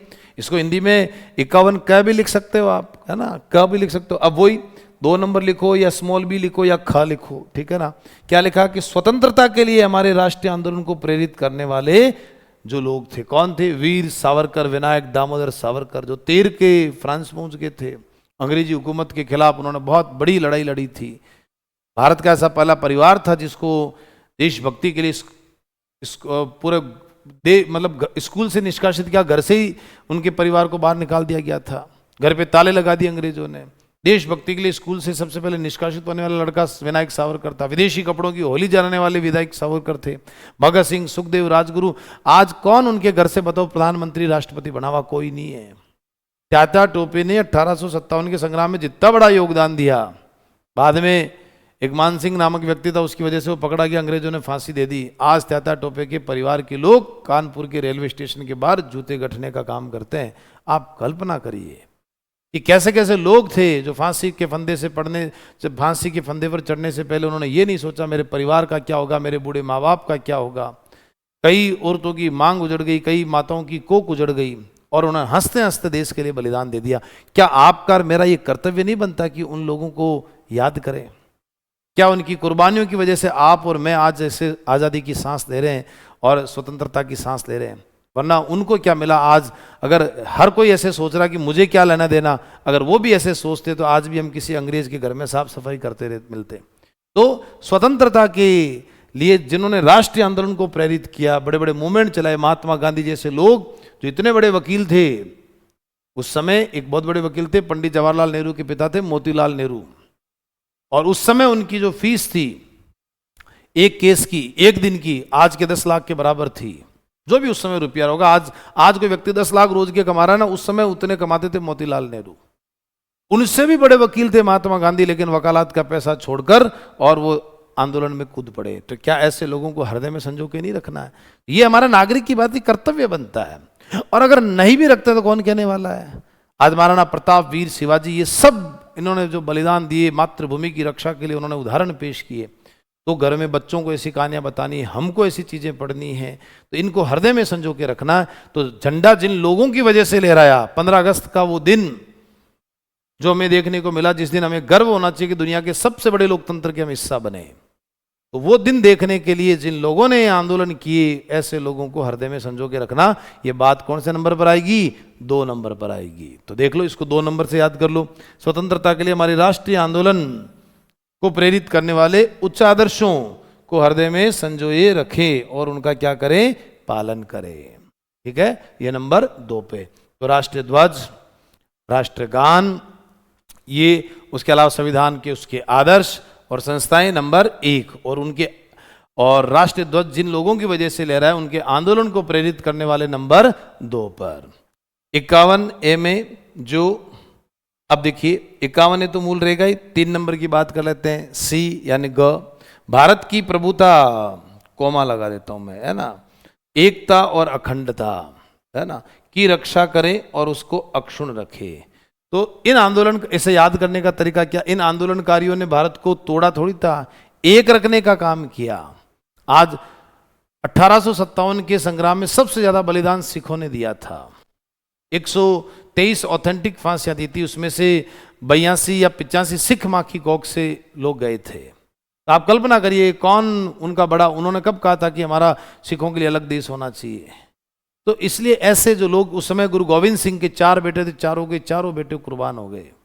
तब गुरु गोविंद सिंह की माँ, जब दो बेटे, जब चमकौर, दो बेटों को औरंगजेब ने दीवार में जिंदा चुनवा दिया, 2 बेटों को चमकौर के युद्ध में जब लड़ रहे थे तो माँ के पास पानी पीने के लिए कि माँ प्यास लगी, तब गुरु गोविंद सिंह की पत्नी यानी उनकी माँ कहती है कि दुश्मन के लहू से प्यास क्यों नहीं बुझाते? सोचो कैसी माताएं थी उस समय। और जब वो दोनों बेटे भी शहीद हो गए, 2 को दीवार में जिंदा चुनवा दिया, 4 बेटे जब उनके शहीद हो गए, तो गुरु गोविंद सिंह की पत्नी गुरु गोविंद सिंह के पास जाकर कहती है, क्या करूं इस खाली कोख का? 4 थे, चारों के चारों ही कुर्बान हो गए। तब गुरु गोविंद सिंह ने कहा कि देश धर्म के वास्ते कर दिए सुत 4, अरे ये 4 मरे तो क्या हुआ, जीवित कई हजार। अगर मेरे 1000 बेटे भी होते तब भी देश के लिए मैं कुर्बान कर देता। कल्पना करिए कैसे लोग थे। भारत को एकता, अखंडता, अखंड भारत रहना चाहिए, इसके खंड खंड टुकड़े नहीं होने चाहिए, इसके लिए बलिदान। तो हम नागरिक की बात ही कर्तव्य, हमें ये नहीं करना चाहिए जाट है, राजपूत है, फलाना है, XYZ, है ना, हिंदू है, मुस्लिम है, ठीक है ना, उसके अलावा भारत तेरे टुकड़े होंगे, ऐसी विचारधारा, मेंटेलिटी हमें नहीं रखनी। देश विरोधी गतिविधियां नहीं चलानी, देश के खिलाफ हमें नहीं बोलना, एकता का भाव रखना। हम कोई बिहारी, राजस्थानी, गुजराती नहीं, हम सब भारतीय हैं। सिंगल सिटीजनशिप यहाँ पर दी गई है। तो संप्रभुता भारत की बनी हुई रहनी चाहिए, जनता में निहित होती है संप्रभुता, और एकता हम में भाव होना चाहिए। हम कोई राजस्थानी, गुजराती नहीं है, हम सब भारतीय। अखंड भारत, भारत के कोई खंड खंड टुकड़े नहीं होने चाहिए। जैसे भारत पाकिस्तान के टुकड़े हो गए, खंड कर दिया, अब ऐसे और कोई आ जाओ कि धर्म के आधार पर और देश का बंटवारा कर दो, ऐसा नहीं होना चाहिए। तो अखंड भारत, फिर से भारत, वो सब टुकड़े भारत के जुड़े, अखंड भारत बनना चाहिए। ऐसा हम नागरिकों का सबका कर्तव्य होना चाहिए। तो झंडा ऊंचा रहे हमारा नंबर 1, झंडा जिन लोगों की वजह से लहराया क्रांतिकारी नंबर 2, और उनकी भावना कैसी थी कि एकता अखंडता में देश रहना चाहिए, वो नंबर 3 पर हो गया। तो देख लीजिए कि भारत की प्रभुता और अखंडता ये प्रस्तावना में और मूल कर्तव्य दोनों में उल्लेखित है। बेहतरीन क्वेश्चन कि आपसे बोले कि एकता और अखंडता शब्द संविधान में कहाँ कहाँ उल्लेखित है। ऐसा ऑप्शन आएगा, निदेशक तत्व, मौलिक कर्तव्य, मौलिक अधिकार, प्रस्तावना, नीचे कूट आ गया तो उसमें बताना है कि मौलिक कर्तव्य और प्रस्तावना दोनों में। ऐसा आता ना आजकल A, B, A, C ऐसे ऑप्शन आते हैं, तो ध्यान रखना मौलिक कर्तव्य और प्रस्तावना दोनों में ही है। ये प्रभुता और अखंडता शब्द आपको प्रस्तावना में भी मिलेगा। तो भारत के संविधान में ये शब्द प्रस्तावना और मौलिक कर्तव्य दोनों में ही क्या है, उल्लेखित है, वहां मिलेगा। क्लियर हो गया? ठीक है। तो नेक्स्ट देखिएगा, अब हम बात करते हैं नंबर 4 की। 51A तो आपको पता ही है, ये 4 नंबर, इसको D भी लिख सकते हैं, घ भी लिख सकते हैं। इसमें क्या है कि देश की रक्षा करें, देश की रक्षा करें और आह्वान किए जाने पर राष्ट्र की सेवा करे। किसकी सेवा करे? राष्ट्र की सेवा करे। तो देश की रक्षा करे, आह्वान किए जाने पर राष्ट्र की सेवा करे। इसका क्या मतलब है कि राष्ट्र की सेवा करे, इसका क्या मतलब है कि जब भी देश पर कोई विपत्ति संकट आ जाए तो हम नागरिक का कर्तव्य कि अगर सरकार हमें आह्वान करे कि हमारे को युवाओं की जरूरत है, सेना कम पड़ गई है, तो आह्वान करने पर हमें जाना चाहिए। हमें ये नहीं देखना चाहिए कि साहब मैं क्यों जाऊँ, वहाँ युद्ध है, मर जाऊँगा। और देश के लिए बलिदान देना कितने बड़े सौभाग्य की बात है। आज देश संकट में, और अगर आप नहीं जाओगे, वो लोग यहाँ इस देश में आ जाएंगे, राज करेंगे, फिर किधर जाओगे आप? तो इसको याद करने का तरीका क्या है कि आप सेना में गए, सेना वालों ने कहा कि सीना का मैं हाइट का मैं बाहर निकाल दिया, तो आपको गुस्सा आया कि मेरे को जबरदस्ती आधे इंच से 1 इंच से बाहर निकाल दिया। अब प्रधानमंत्री मोदी कहते हैं कि भारत पर चाइना ने अटैक कर दिया, युवाओं से मैं आह्वान करता हूं कि आइए सेना में भर्ती होइए, युद्ध में हमारा साथ दीजिए। अब आपको आ रखा गुस्सा, यानी रीस आ रखी है। आप बोले मैं तो क्यों जाऊं? तो एक बार आह्वान करने पर नहीं जाना है क्योंकि आपको रीस आ रखी है, 2 बार करने पर भी नहीं जाना, रीस आ रखी है, 3 बार करने पर भी नहीं जाना, रीस आ रखी है, गुस्सा आ रखा, 4थी बार में वो रोने लग जाएगा, भाई साहब अब तो आ जाओ, दिल्ली तक आ गए वो, तब हमें जाना है। हालांकि जाना पहली बार में ये तो मैंने थोड़ा सा ट्रिक से याद करवाया कि प्रधानमंत्री कितनी बार आह्वान करेगा? 4 बार आह्वान करेगा तो ही जाना, उससे पहले आपको जाना नहीं है। तो आह्वान वाली बात कितने नंबर पे लिखी हुई है? 4 नंबर पर लिखी हुई है। तो देख लीजिए, आह्वान किए जाने पर राष्ट्र की क्या करे? सेवा करे। आह्वान किए जाने पर राष्ट्र की क्या करे? सेवा करे। ये विशेष करके आपको ध्यान रखना है। चलिए 51A यानी ई, यानी इसको 5 कह सकते हैं अपन ड। भारत के सभी लोगों में समरसता, समरसता का मतलब है भाईचारा होना चाहिए, है ना। इसमें कोई ऊंच नीच जातिगत भेदभाव, जो वर्ड है वही ध्यान रखने हैं। समरसता, समान भातृत्व, है ना, फ्रेटर्निटी, है ना, भातृत्व यानी फ्रेटर्निटी, बंधुत्व की भावना, हमें भाईचारा रहना चाहिए, है ना। समरसता का, समरस का मतलब कोई यज्ञ हो रहा है उसमें सब आह्वान करे, उसमें यह नहीं होता कि ब्राह्मण ही भाग ले सकता दूसरा नहीं ले सकता, वो समरसता का हमें भाव होना चाहिए, कोई जाति का भेदभाव नहीं होना चाहिए, और भातृत्व होना चाहिए हमें, है ना, बंधुत्व, फ्रेटर्निटी होनी चाहिए। उसके अलावा की भावना का निर्माण करे जो धर्म, भाषा, प्रदेश या वर्ग पर आधारित सभी भेदभाव से परे हो। ये वर्ड ध्यान रखना, धर्म, भाषा, ठीक है ना। अब यहां जाति लिखा हुआ नहीं है, तो एग्जामिनर क्या करेगा? जाति शब्द करके आपको कंफ्यूज करने का प्रयास करेगा। धर्म के आधार पर कोई भेदभाव नहीं होना चाहिए। भाषा में ये तो उर्दू बोल रहा है, तो मराठी बोल रहा है, तो बिहारी बोल रहा है, तो उससे क्या फर्क पड़ गया? तो भाषा के आधार पर ये भेदभाव से परे। प्रदेश या वर्ग, ये तो बिहार का है, अपने क्या लेना नहीं, फलाने वर्ग का है, ये तो जनजाति वर्ग का है, हमें मैच नहीं करता, ऐसा भेदभाव नहीं होना चाहिए। हमें सब में हमें क्या भाव होना चाहिए? समरसता, हम एक साथ बैठे, बंधुत्व, फ्रेटर्निटी की भावना, इन सब से भेदभाव से परे। तो धर्म, भाषा, प्रदेश या वर्ग, ये चारों वर्ड याद रखने हैं। वह एग्जामिनर जाति लिखकर कंफ्यूज करेगा आपको, ठीक है ना। और ऐसी सबसे ज्यादा इसमें इंपॉर्टेंट है, ऐसी प्रथाओं का त्याग करे जो स्त्रियों के सम्मान के विरुद्ध हो। ऐसी प्रथाओं का त्याग करे जो नारी के सम्मान के विरुद्ध हो। जैसे समाज में डाकी प्रथा कभी नहीं आई, डाकण प्रथा आई। क्यों जी भाई साहब, डाकी नहीं होते हैं क्या समाज में? डाकण ही डाकण होती है क्या? पर एक उस समय एक पुरुष वर्ग का वर्चस्व था, तो महिलाओं को दबाया जाता था, है ना। सती प्रथा आई, लेकिन कभी सत्ता प्रथा नहीं आई। आदमी मर गया तो औरत को सत्य होने के लिए बाध्य कर देते, लेकिन औरत मर गई तो आदमी को सत्ता होने के लिए बाध्य क्यों नहीं करें? 12 दिन होने से पहले दूसरी लेकर आओ साहब, इसके तो रोटियां कौन बनाएगा? ये जो समाज की भावना थी, एक वर्ग क्यों, सारे व्रत औरतों के लिए बनाए, पुरुषों के लिए बनाई नहीं। तो इसका नहीं, पुरुष वर्ग का वर्चस्व था, तो जाति अलग, जाति का मैटर अलग हो गया, लेकिन एक वर्ग अलग बन गया, महिला और पुरुष। महिला है, दब के रहना पड़ेगा, चाहे वो पुरुष शराबी भी है, लेकिन फिर भी उसको नारायण मानकर सेवा करनी है, उसके कोई अधिकार नहीं है, उसका कोई वर्चस्व नहीं है। क्यों जी? क्यों? वो इंसान नहीं है क्या? उसे जिंदगी जीने का अधिकार नहीं है क्या? इसलिए ऐसी प्रथाओं का त्याग करे जो नारी के सम्मान के विरुद्ध हो। जैसे इसको याद करने का तरीका कि आप खाना खा रहे हो और कोई पास में कोई अंकल है, ढोला मारू पीकर पिंटू की मम्मी का फुटबॉल बना रहे, मार रहे हैं। ऐसे बहुत सारे लोग होते हैं, शाम को पिटाई करते हैं। अब एक दमेड़ा पड़ा, आपको सुनाई नहीं दिया, 2 पड़ा, सुनाई नहीं दिया, 3, चौथा, 5वां दमेड़ा पड़ा, जोर से बचाओ रे, तो आप दौड़ के गए। तो बोला कि क्या, अगर आंटी कहती है हमारे घर का मामला तो आप वापस आ जाओ, और वो कहती बचाओ, तो नागरिक की बात ही बचाने का करते, भैया क्यों मार रहा है इसको? फिर भी नहीं मानता, पुलिस को कॉल करो।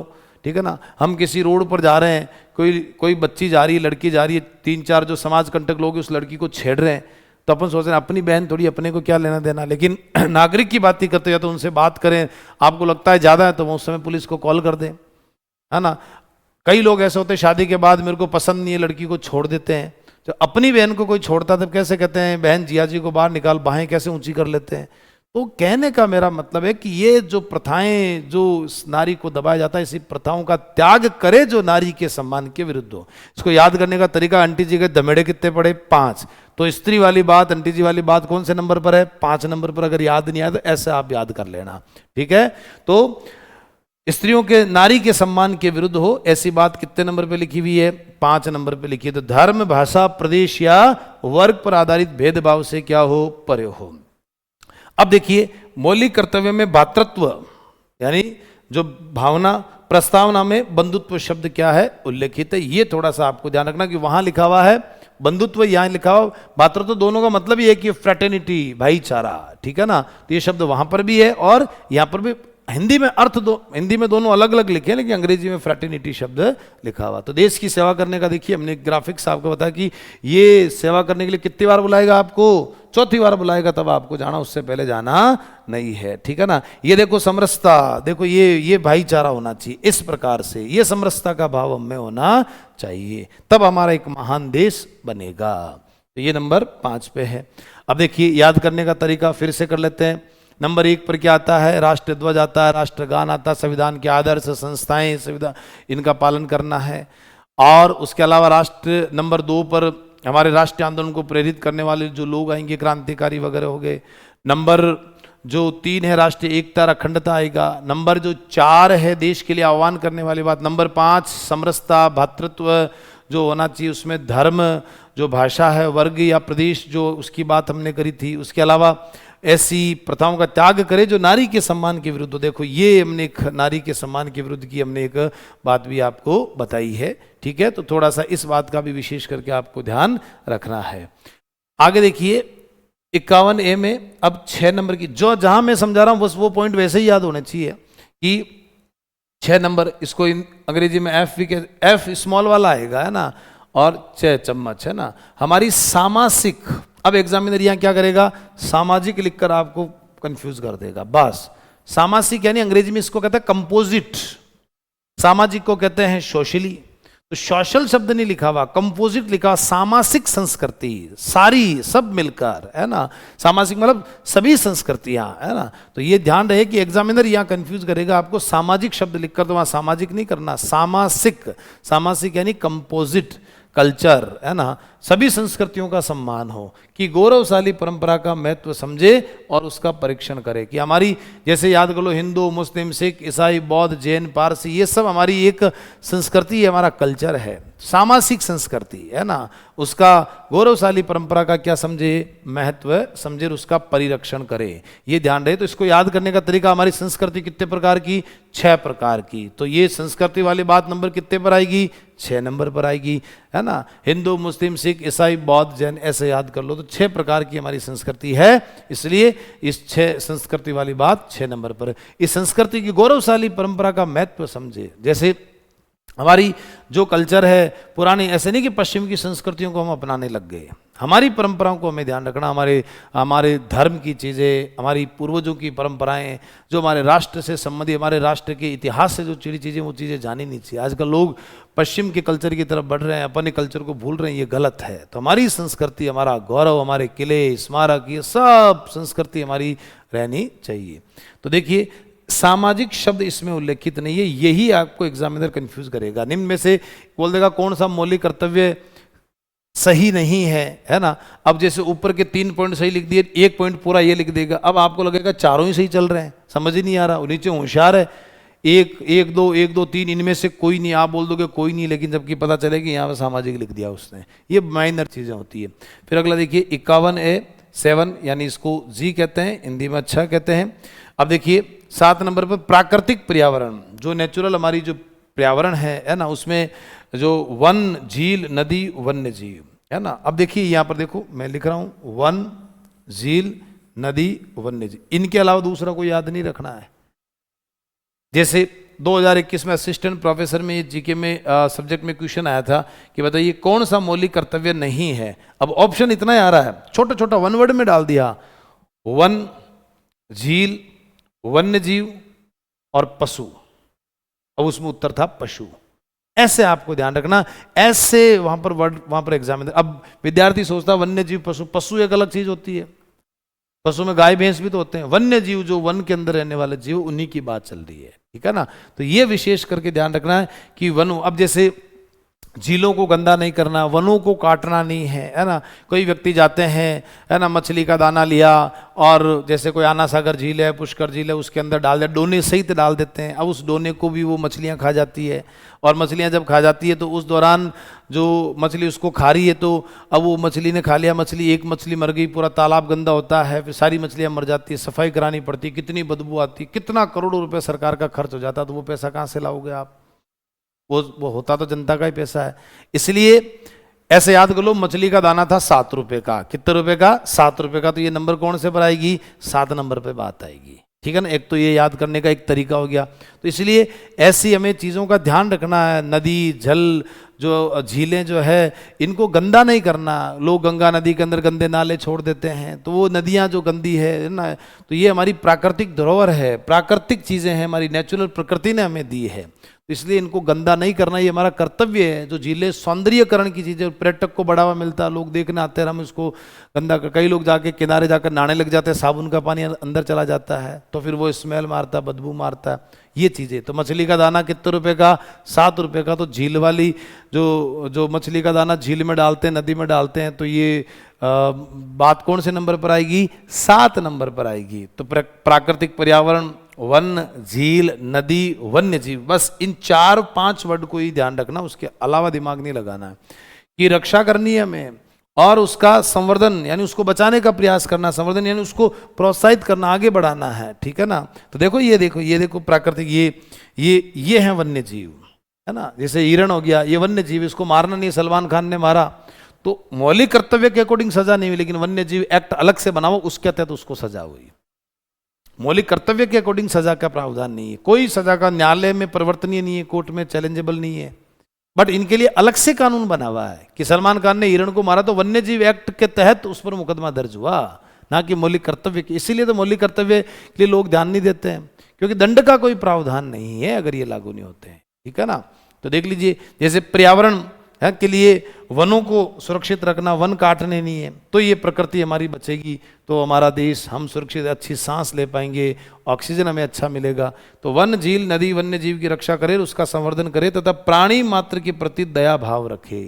हर प्राणी के प्रति, ये बेचारा ऐसा खरगोश है, कोई छोटा सा हिरण है जीव, उसके प्रति दया भाव रखे। जीव मार जिमण करे, बड़बड़ करे बखान, अरे पापी सार्थक देख ले थाली माय मसाण। जो कोई व्यक्ति मीट बनाकर कहता है कि आज हमने ये बनाया, मसाण है अंदर, किसी को मार के खाना ये विकृति है। तुम अपना खाओ मैं अपना खाऊं ये प्रकृति है, और पहले तुम खाओ और फिर मैं खाऊं ये संस्कृति है। किसी को मार के खाना ये विकृति है। प्रकृति ने, तुम अपना खाओ मैं अपना खाऊं ये प्रकृति है। प्रकृति ने देखो इसके लिए भी बेचारे के लिए घास बनाया है, ये उसको खा रहा है, अब मैं उसको मार के खा रहा हूं, तो ये तो विकृति हो गई ना। और पहले तुम खाओ और फिर मैं खाऊं, यही संस्कृति है कि भाई इसको खाने दो, कोई घर पे अतिथि है, पहले तुम जिमो फिर मैं जिमूंगा। ये भाव हम में होना चाहिए। तो प्राणी मात्र के प्रति दया भाव भी हमें रखना है। तो वन और वन्य जीव जो है, ये कर्तव्य के साथ नीति निर्देशक तत्व, डायरेक्टिव प्रिंसिपल, जो हमारा टॉपिक है भाग 4 में, उसमें अनुच्छेद 48 में ये शब्द आपको देखने को मिलेंगे। तो वन और वन्य जीव कहाँ कहाँ उल्लेखित है? मौलिक कर्तव्य में भी है और नीति निर्देशक तत्वों में भी ये क्या है? उल्लेखित है। क्लियर हो गया?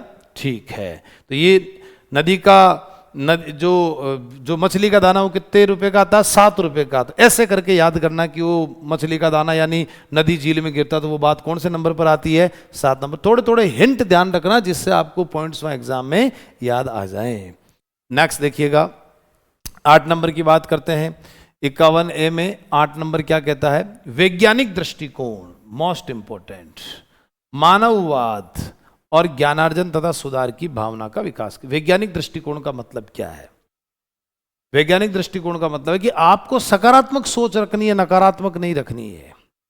कोई गांव में एक महिला है या कोई एक लड़की है किसी पुरुष से बात कर रही है, लोग कितनी नकारात्मक भावना रखती है, इससे क्यों बात कर रही है, इसका उससे कोई गलत संबंध होगा।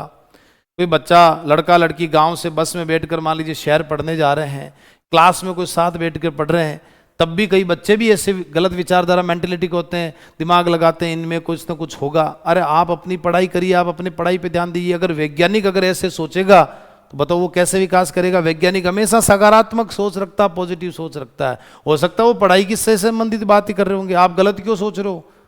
और अगर वो कर भी रहे हैं तो वो उनका जीवन है, आप क्यों बीच में दखलंदाजी दे रहे हो। आपका टाइम किल हो रहा है, आपका समय खराब हो रहा है, आपको क्या लेना देना उन चीजों से। आपको हमेशा सकारात्मक सोच रखनी है, किसी चीज में कमियां नहीं देखनी है, पॉजिटिविटी देंगे तभी वैज्ञानिक बन पाएंगे। वैज्ञानिक की सोच की तरह आप आगे बढ़ पाएंगे। वैज्ञानिक अगर सोचता कि वैज्ञानिक 20-20 हजार बार असफल हो जाते हैं अपने प्रयोग पर, तो वो नेगेटिव सोचेंगे मेरी तो जिंदगी खराब है, कुछ होना ही नहीं। ऐसा नहीं है, प्रयास करत करत प्रयास अभ्यास से वो आगे बढ़ गया उस चीज में।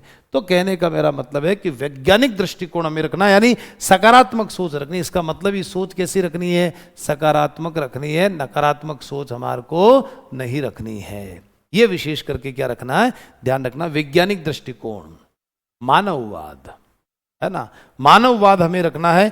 हमें ये होना चाहिए कि हम इंसान हैं, हमें जानवरों जैसा बिहेवियर नहीं करना है, ये वैज्ञानिक सोच रखनी है।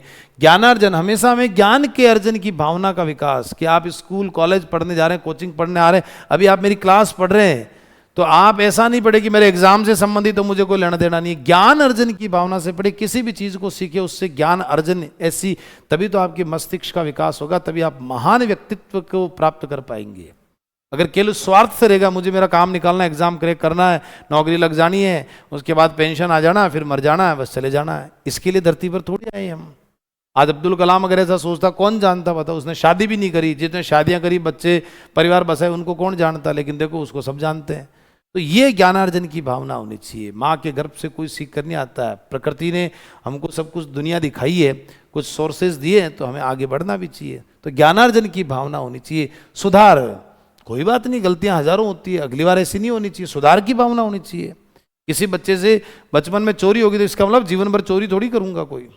कोई हमसे एक एग्जाम में हम फेल हो गए तो इसका मतलब बस मेरे तो जीवन खराब। और सुधार करो, अच्छी बात करो, आगे बढ़ो, वैज्ञानिक सोच रखो, पॉजिटिव रखो। वैज्ञानिक जिसने बल्ब बनाया वो 20,000 बार फेल हुआ, उसके बाद फिर वो सफल हुआ। कोई बात नहीं, 4 बार फेल हो गए, अगली बार सफल होंगे, कोई कमी रही होगी, मैं सुधारूंगा। ये सुधार की भावना हमें होनी चाहिए, का विकास करें, तभी तो हम, ये कर्तव्य होना चाहिए हमारा, तभी हम अच्छे व्यक्तित्व को प्राप्त कर पाएंगे। ऐसे याद कर लो इसको कि हमारा बच्चा 8वीं क्लास में रहेगा तब हम सोचेंगे उसको वैज्ञानिक, हम तो बन लिए, लेकिन हमारा बच्चा 8वीं क्लास में होगा तब हम सोचेंगे इसको वैज्ञानिक बनाएंगे। तो वैज्ञानिक वाली बात कौन से नंबर पर आती है, 8वें नंबर पर आती है। कौन से नंबर पर आती है, 8वें नंबर पर आती है। ऐसे याद करने का ट्रिक से आप इसको याद कर लो। 51, ये तो है, ये 9 की बात कर लेते हैं कि सार्वजनिक संपत्ति को सुरक्षित। सार्वजनिक संपत्ति का मतलब है कि जो संपत्तियां, जैसे फॉर एग्जाम्पल कि एक कोई और हिंसा से दूर रहे, कि कोई मामला बन गया, लोग गए पुलिस थाने, पुलिस ने कार्रवाई नहीं करी, पुलिस थाने को घेर लिया, और वह पुलिस की जीप, मान लीजिए कोई दंगा हो गया, पुलिस बचाने के लिए आ रही है और पुलिस की जीप को आग लगा दी। तो मुझे एक बात बताओ, क्या थानेदार कल पैदल घूमेगा क्या? घूमेगा क्या? नहीं, वो तो दूसरी जीप आई जाएगी। वो क्या जेब से लाएगा क्या? नहीं लाएगा। कौन दिलाएगी? सरकार। सरकार का पैसा किसका? आम जनता का, आपका, हमारा पैसा है। तो मुझे बताइए, ऐसी संपत्ति को क्यों नुकसान पहुंचे कि हमारा ही नुकसान हो? हिंसा नहीं करनी इस देश में, कर्तव्य है। आप अपनी बात लोकतांत्रिक तरीके से रखिए, बट आप हिंसा करके नक्सलवादी बनने का क्यों प्रयास करें कि शक्ति बंदूक की लनी से निकलती है, लड़ाई नहीं करेंगे तो कोई हमें हक नहीं देगा। आप लोकतांत्रिक तरीके से इस देश के अंदर अपनी बात रखिए, बिल्कुल आपकी बात जायज होगी तो सरकार को झुकना पड़ेगा, जाएगी कहाँ अगर पब्लिक सपोर्ट आपके पास रहेगा।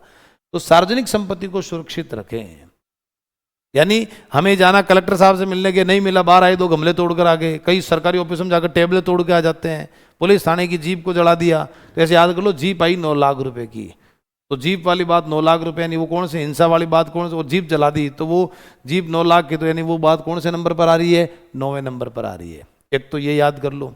और हिंसा से दूर रहना, हमें कोई हिंसा नहीं करनी है, कोई थाने की जीप को नहीं जलाना है, कोई सरकारी संपत्ति को नुकसान नहीं पहुंचाना। हम कहीं पर जा रहे हैं, कोई गार्डन जा रहे हैं, वहाँ झूले लगे हुए गवर्नमेंट की तरफ से, हमने तोड़ दिए, सार्वजनिक संपत्ति, क्या मजा आ गया?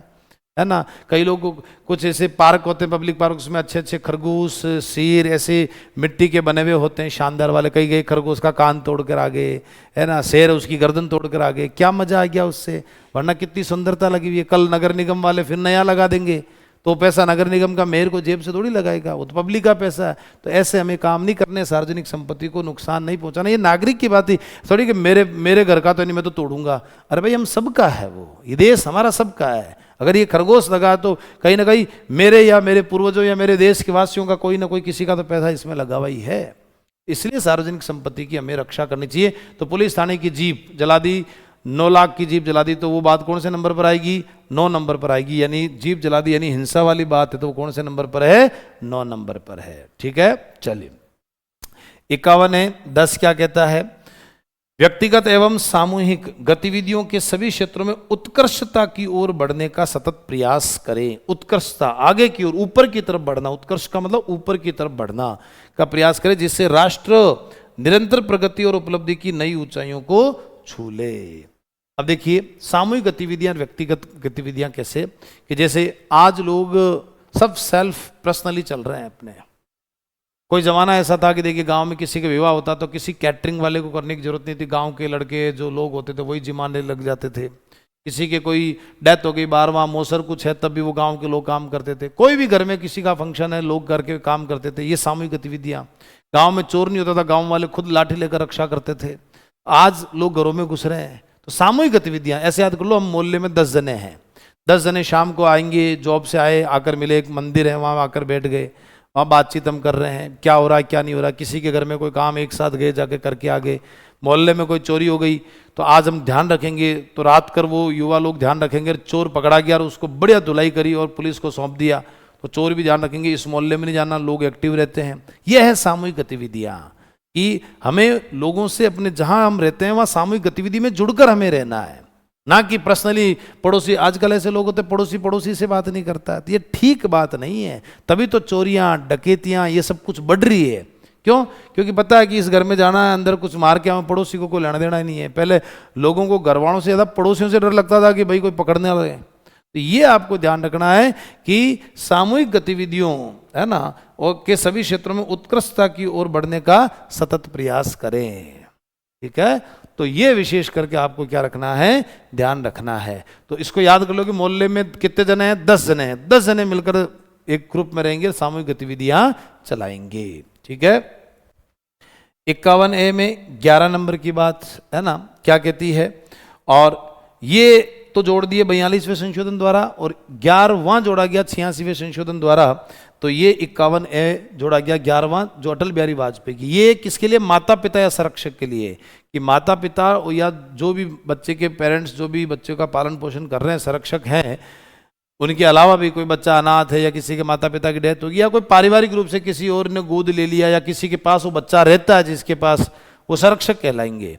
तो माता पिता या संरक्षक जो होते हैं, देखिए ये माता पिता या संरक्षक वो 6 से 14 साल के बच्चों को निःशुल्क शिक्षा का अवसर प्रदान करेंगे। ये ध्यान रहे, 6 से 14 वर्ष के बच्चों को, की आयु के बच्चों को प्रतिपाल्य, प्रतिपाल्य का मतलब उनके बच्चों का पालन पोषण और उनको शिक्षा प्रदान करने का अवसर क्या करेंगे? प्रदान करेंगे। ये विशेष करके आपको क्या रखना है? ध्यान रखना। 6 से 14 वर्ष, देखिए अनुच्छेद 21A ये कहता 6 से 14 साल के बच्चों को निःशुल्क शिक्षा राज्य प्रदान करेगा, यानी सरकार प्रदान करेगी। यहाँ है माता पिता के लिए कर्तव्य कि आप स्कूल में बच्चों को भेजोगे तभी तो वो प्रदान करेंगे। आप बोल दो मैं तो चाय की दुकान है, यहाँ पर चाय, स्कूल जाकर क्या करेगा, यहाँ पर तो चाय बेच, ये नहीं करना। 6 से 14 साल के बच्चों को शिक्षा प्रदान करें, ये आपका नागरिक की भांति कर्तव्य। आपके घर में जन्म लिया तो इसका मतलब थोड़ी कि आप उसके हक के मालिक, उसका बचपन ही छीन ले आप। तो ये 6 से 14 साल माता पिता या संरक्षक का कर्तव्य बनता है कि स्कूल बच्चे को भेजे, उसका पालन पोषण ढंग से करें। ये विशेष करके आपको क्या रखना, ध्यान रखना है। ठीक है, चलिए तो टोटल कितने हो गए? 11। याद करने का तरीका क्या है कि वैज्ञानिक भावना रखनी है। वैज्ञानिक क्लास में कितने साल के बच्चों को कितनी कौन सी क्लास के बच्चों को वैज्ञानिक बनाएंगे? 8वीं क्लास। तो वैज्ञानिक वाली बात कौन से नंबर पर? 8वीं वाली बात। हिंसा से दूर रहना है तो पुलिस थाने की जीप जला दी 9 लाख रुपए की, तो हिंसा वाली बात 9 नंबर पर लिखी हुई है, ठीक है ना। नदी मछली का दाना 7 रुपए का, तो नदी वन जिसमें मछली का दाना पड़ता है, वन्य जीव, है ना। तो ये हमने पढ़ा। जो प्राकृतिक पर्यावरण, ये कितने नंबर पर? 7 नंबर पर। सामाजिक संस्कृति, कितने संस्कृति? 6 प्रकार की, तो ये 6 नंबर पर आ गई। ऐसी प्रथाओं का त्याग करे जो नारी के सम्मान के विरुद्ध हो, है ना। समरसता का, है ना, जिसमें भाषा, धर्म, प्रदेश या वर्ग भेदभाव नहीं होना चाहिए। नारी के सम्मान के विरुद्ध ऐसी प्रथाओं का त्याग करे। तो आंटी जी के धमेड़े कितने पड़े? 5, तो ये 5वें नंबर पर है। देश के लिए आह्वान करने पर कितने नंबर पर? 4 नंबर पर हमें जाना है।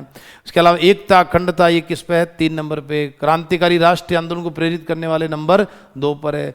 राष्ट्रीय जो हमारा राष्ट्रगान है, राष्ट्रीय ध्वज है, संविधान के आदर्श हैं, ये सब संस्थाएं, इनका सम्मान करना, आदर करना, ये नंबर 1 पर आएगा। ऐसे ये ट्रिक से थोड़ा सा आपको याद रखना। ये 11 मूल्य करते हुए एज इट इज आपको याद रहने चाहिए संख्या से। 51 आएगा, हिंदी में 51 क कर सकता है, ठीक है ना। ऐसे 51 क ऐसे कर सकता है एग्जामिनर, कोई दिक्कत नहीं है। इनमें से कोई भी अंक उठा सकता है वो, ठीक है ना। ये ध्यान रखना। बिल्कुल सीधा सीधा पूछ लेगा। मानववाद, ज्ञानार्जन कौन से नंबर पे मौलिक कर्तव्य आते हैं? 8 नंबर पर आते हैं। सीधा सीधा पूछेगा वो। तो ये 1 वर्डों को आपको विशेष करके। राष्ट्रगीत उल्लेखित है क्या? बिल्कुल नहीं है। सामाजिक उल्लेखित है क्या? नहीं है। सामासिक है ना, राष्ट्रगीत उल्लेखित नहीं है। ये भी आपको नेगेटिव पॉइंट भी ध्यान रखना। वहाँ एग्जामिनर सिमिलर पॉइंट ही देगा, तभी तो कंफ्यूजन वहाँ पैदा होगा। अगर उससे अलग हटके दे देगा तो फिर तो बच्चा पकड़ लेगा तुरंत। ये विशेष करके आपको ध्यान रखना है। अब इनको मैंने कुछ तोड़कर लिस्ट के रूप में बनाया। एक नए प्रकार का सवाल बन सकता है, सीधा सीधा एग्जामिनर करेगा। देखो कैसे आएगा सवाल। 51 है तो आपको पता ही है मूल अनुच्छेद है। अब इसमें ABCD यानी वही 1 2 3 हो गया, ठीक है ना। तो देखिए संविधान, उसके आदर्श संस्थाओं, राष्ट्रीय ध्वज और गान का क्या करना है? आदर करना है। अब वहां क्या करेगा एग्जामिनर? ये पॉइंट लिखेगा और लिख देगा गान का। अब देखो बीच में क्या आएगा? अक्षुण्ण रखना, आदर करना, सेवा करना, त्याग करना। तो अब आपको वहां ध्यान रखना कि इनका क्या करना है? आदर ही करना है।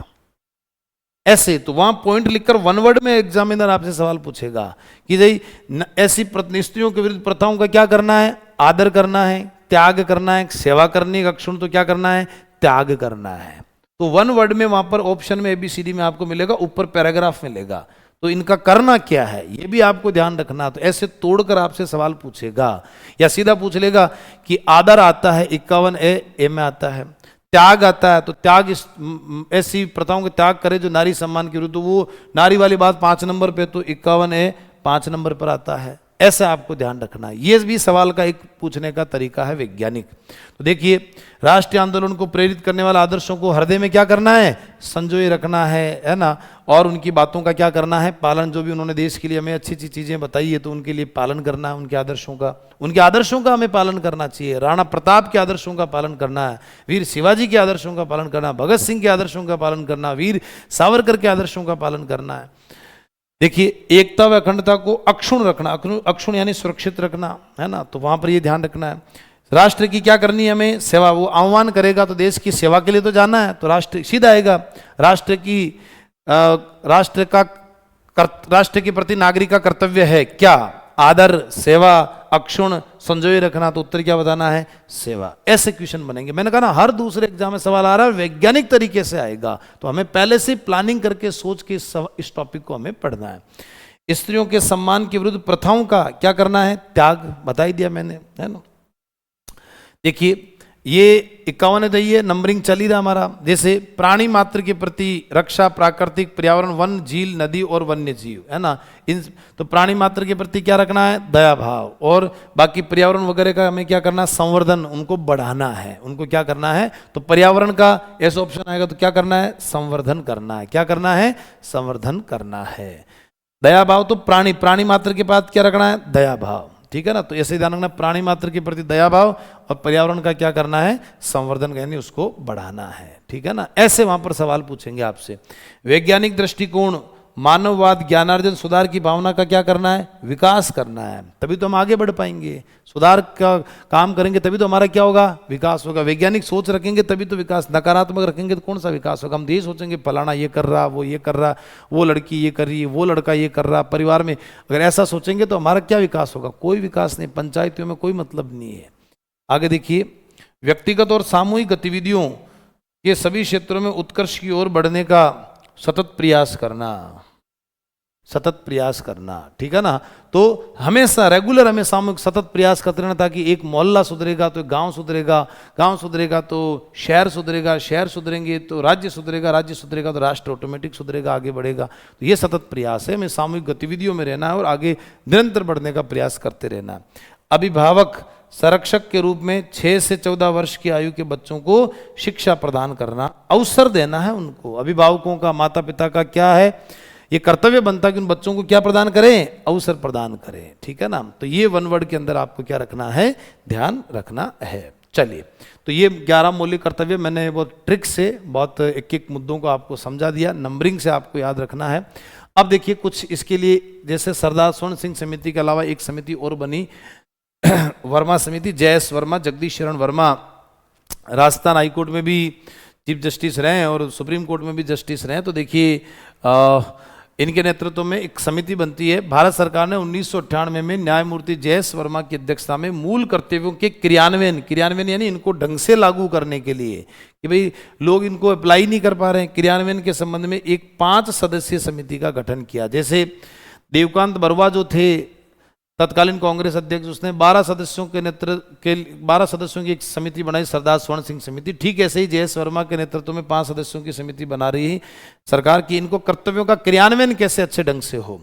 इसने अपनी रिपोर्ट 1999 में प्रस्तुत की, तो 98 में बनी, 99 में क्या आ गई, रिपोर्ट आ गई। क्या सिफारिश करी है, सामाजिक उत्तरदायित्व के प्रति जागरूकता के लिए शिक्षा पाठ्यक्रमों में, शिक्षा की जो हमारी पाठ्यक्रम की जो किताबें होती है को इनमें शामिल करो, ताकि बच्चे बचपन से ही अपने कर्तव्यों को पढ़ते हुए आए। भाई पाठ्यक्रम में बच्चे पढ़ते रहेंगे, हर साल पढ़ेंगे कर्तव्य, तो बड़ा होगा तो लगेगा अच्छा नदी की रक्षा करनी है, झील का ध्यान रखना है, प्राणी मात्र के प्रति दया भाव रखना है, मुझे सोच वैज्ञानिक रखनी है, तभी तो वो आगे बढ़कर उसका विकास होगा उस चीज में।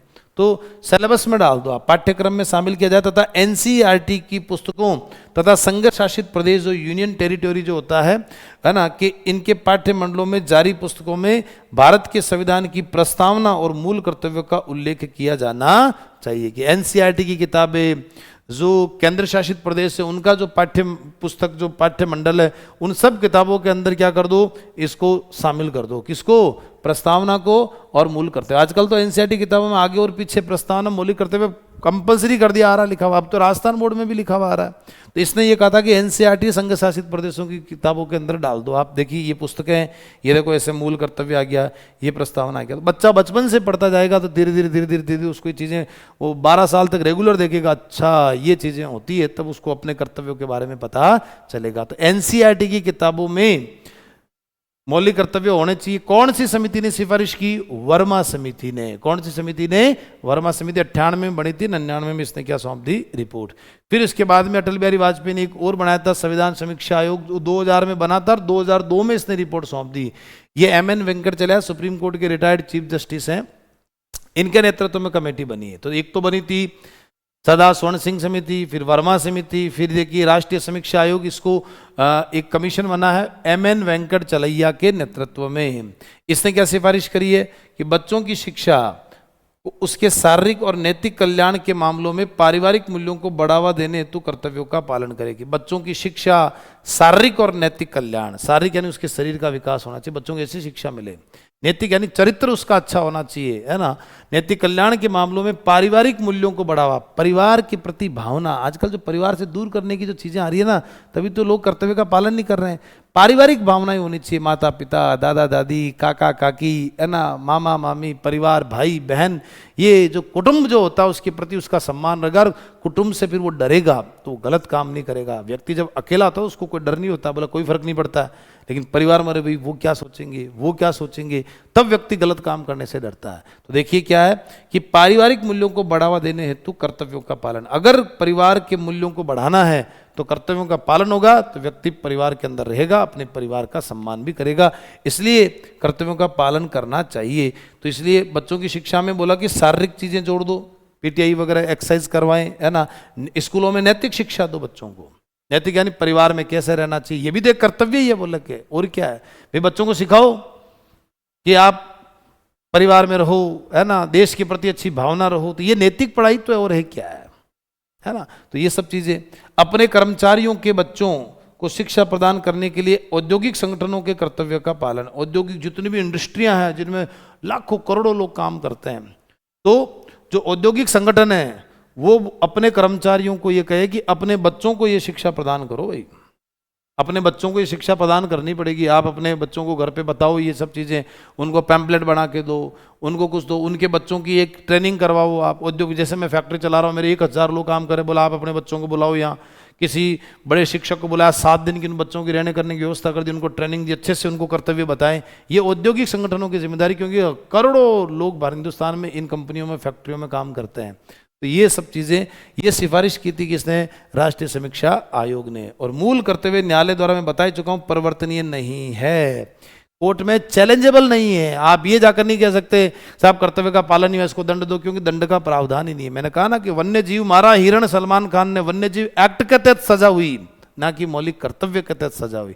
इनके लिए कोई दंड का प्रावधान नहीं, इसलिए न्यायालय में ये परिवर्तनीय नहीं है। मोस्ट इंपॉर्टेंट है, इसको स्टार लगा लेना थोड़ा सा, ये विशेष करके। इसी कारण सुप्रीम कोर्ट के मुख्य न्यायाधीश रहे एक लाहौटी, इन्होंने कहा इसे शॉपीस हैं, क्योंकि बिना दंड के इस देश में कोई पालन ही नहीं करता है। हेलमेट का अगर 1000 रुपये चालान नहीं कटे तो कोई हेलमेट नहीं लगा हुआ है, 100 रुपये कर दिया ना तब भी लोगों को फर्क नहीं पड़ता था, तब सरकार को मजबूरी में 1000 रुपये करना पड़ा। सरकार लूट नहीं रही है, वो दंड का प्रावधान है ताकि व्यक्ति उस कर्तव्य का, उसका आदेश का, नियम का पालन करे। तो इसलिए बोला 100 पीस है, जब तक दंड नहीं करोगे तो ये 100 पीस है। अथवा मृत अक्षर कहा है, तो ध्यान रखना कि मौलिक कर्तव्यों को मृत अक्षर किसने कहा, सुप्रीम कोर्ट के रिटायर्ड चीफ जस्टिस लाहौटी साहब ने। 100 पीस किसने कहा, लाहौटी साहब ने कहा है। ये विशेष करके आपको ध्यान रखना है। आगे देखिए, मूल कर्तव्यों से संबंधित कुछ कानूनी प्रावधान क्या है। सह प्रतीक और नाम अधिनियम 1950, भारत के राज चिन्ह, राष्ट्रीय ध्वज, मुद्रा, मोहर का अनुचित प्रयोग करने पर प्रतिषेध है। अब जैसे मैंने कहा ना कि राष्ट्रगान का सम्मान करे, राष्ट्रीय ध्वज का सम्मान करे, संविधान के आदर्श संस्थाओं का सम्मान करे। देखो ये हमारा अशोक स्तंभ है ना, जो हमारा भारत का राज चिन्ह है ना। अब इसका गलत प्रयोग नहीं करना किसी को भी, ठीक है ना। और जैसे फॉर एग्जाम्पल की मुद्रा, मोहर, राष्ट्रीय ध्वज, जैसे देखो ये राष्ट्रीय ध्वज है ना। ये तो फिर भी चलो कांग्रेस का चुनाव चिन्ह हो गया, पार्टी वाला चुनाव चिन्ह या काम का नहीं है। लेकिन जैसे ये देखो राष्ट्रीय ध्वज है ना, तो ये राष्ट्रीय ध्वज, मुद्रा, जो मोहर होती है जो प्रेसिडेंट की, जो जिसमें भारत गणराज्य जो लिखा हुआ होता है, तो राष्ट्रपति भारत गणराज्य, तो कहने का मेरा मतलब है इनका कोई अनुचित प्रयोग नहीं कर सकता। अगर करता है, मैंने कहा ना कि संस्थाओं का सम्मान करे, तो संस्थाएं होती है हमारी संसद वगैरह, इनका सम्मान करना, पर इनकी मोहरों का कोई गलत प्रयोग नहीं करना। अगर कोई करेगा तो मौलिक कर्तव्य के तहत सजा नहीं मिलेगी, 1950 के अधिनियम के तहत उसको क्या मिलेगी, सजा मिलेगी, ठीक है ना। और अपनी गाड़ी के आगे ऐसे अशोक स्तंभ नहीं लगा सकते आप। हाँ, कोई सोने की अंगूठी कुछ भी है वो पहन सकते हो, लेकिन ऐसे गाड़ियों में वो राष्ट्रपति लगा सकते हैं, राज्यपाल लगा सकते हैं, ऐसा हर कोई नहीं लगा सकता। तो इसलिए इस एक्ट के तहत सजा हो सकती है। राष्ट्रीय गौरव अपमान निवारण अधिनियम 1971, राष्ट्र के प्रति मैंने कहा ना कि देश के लिए आह्वान करें, है ना। और तो आपको जाना चाहिए, एकता अखंडता, मतलब ऐसी कोई गलत बात नहीं बोलनी जिससे भारत की एकता अखंडता टूटे। फिर भी बोल दिया आपने तो मौलिक कर्तव्य के अकॉर्डिंग तो कोई सजा नहीं है। लेकिन राष्ट्रीय गौरव अपमान, भारत तेरे टुकड़े होंगे, अगर भारत के लिए गलत बात बोली तो इस 1971 के एक्ट के तहत आपको सजा होगी। सजा के प्रावधान तो कर्तव्य के अकॉर्डिंग ही अलग से कानून बने हुए, उसके तहत सजा होगी। राष्ट्रीय ध्वज, भारतीय ध्वज संहिता 2002, मैंने कहा ना मेला कुचेला नहीं होना चाहिए, कटाफटा नहीं होना चाहिए, सम्मान पूर्वक होना चाहिए, जलाना चाहिए। किसी ने मेला कुचेला कटाफटा पहना दिया तो 2002 के ध्वज संहिता के तहत उसको सजा होगी। कमर के नीचे किसी ने पहन लिया ध्वज को पैंट बनाकर तो 2002 के नियम के तहत उसको सजा होगी। घर से बाहर जो छत के ऊपर लगाया जाना चाहिए, घर के बाहर भी निजी सुप्रीम कोर्ट का फैसला लगा सकता है, लेकिन ये ध्यान रहे सूर्योदय के बाद लगना चाहिए, सूर्य से पहले हटना चाहिए। फिर सुप्रीम कोर्ट में लोगों ने ये भी कहा कि साहब घरों पर रोज हटा नहीं सकते, रोज प्रॉब्लम रहती है, तो सुप्रीम कोर्ट ने कहा कि लाइट की रोशनी में रहना चाहिए, पर सुबह 24 घंटे रखो, लेकिन लाइट की रोशनी में रहना चाहिए, अंधेरे में नहीं होना चाहिए। तो ये थोड़ा सा विशेष करके ध्यान रखना चाहिए आपको। भारतीय ध्वज संहिता 2002 के तहत दंड का प्रावधान। अब देखिए मूल कर्तव्य से संबंधित कुछ न्यायिक निर्णय क्या है। न्यायिक निर्णय, नवीन जिंदल बनाम भारत संघ 2002 राष्ट्रीय ध्वज के सम्मान व गरिमा के साथ फहराने का अधिकार। अभी अभी मैंने बताया आपको, सुप्रीम कोर्ट का फैसला आया नवीन जिंदल बनाम भारत संघ। नवीन जिंदल गंगानगर के रहने वाले एक बिजनेसमैन है। आप जब दिल्ली जाएंगे तो गुड़गांव की तरफ अगर आप देखेंगे, उनकी एक बड़ी फैक्ट्री है और वहाँ पर उन्होंने राष्ट्रीय ध्वज लगा रखा था। तो किसी व्यक्ति ने देखा, उसको लगा कि भाई प्राइवेट फैक्ट्री पे क्यों लगा, तो उसने सुप्रीम कोर्ट नवीन जिंदल के खिलाफ सुप्रीम कोर्ट में याचिका लगा दी।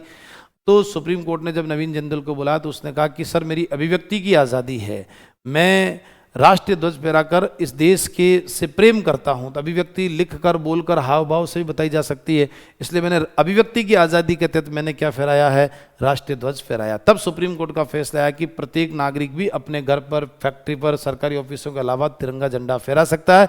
सूर्योदय के बाद लगना चाहिए, सूर्यास्त से पहले हटना चाहिए। अगर फिर भी नहीं कर पा रहे तो लाइट की रोशनी में वो होना चाहिए। ऐसा गरिमा के साथ उसका सम्मान पूर्वक जलाना चाहिए, कटा फटा नहीं होना चाहिए।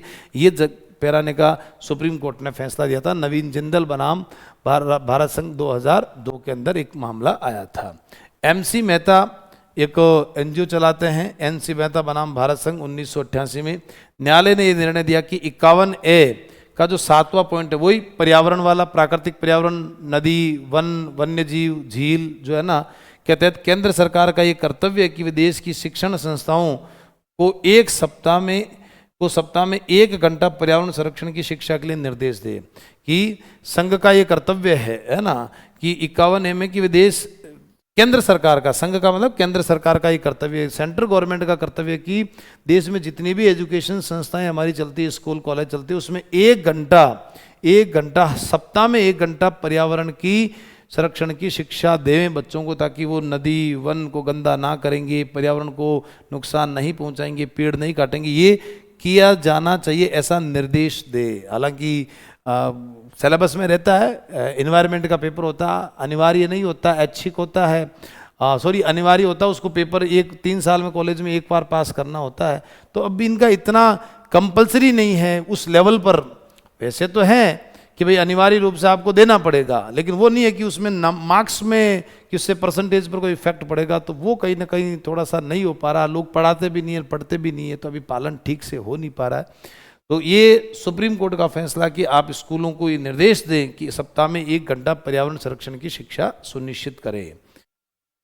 आपको पता ही है, मैंने शुरुआती आज जब क्लास स्टार्ट करी कि 42वां संशोधन लागू कब हुआ, 3 जनवरी 1977 को। इसलिए 3 जनवरी को मौलिक कर्तव्य दिवस मनाया जाता है, क्योंकि जब वो लागू ही 3 जनवरी को हुआ तो 3 जनवरी को मौलिक कर्तव्य दिवस मनाया जाता है।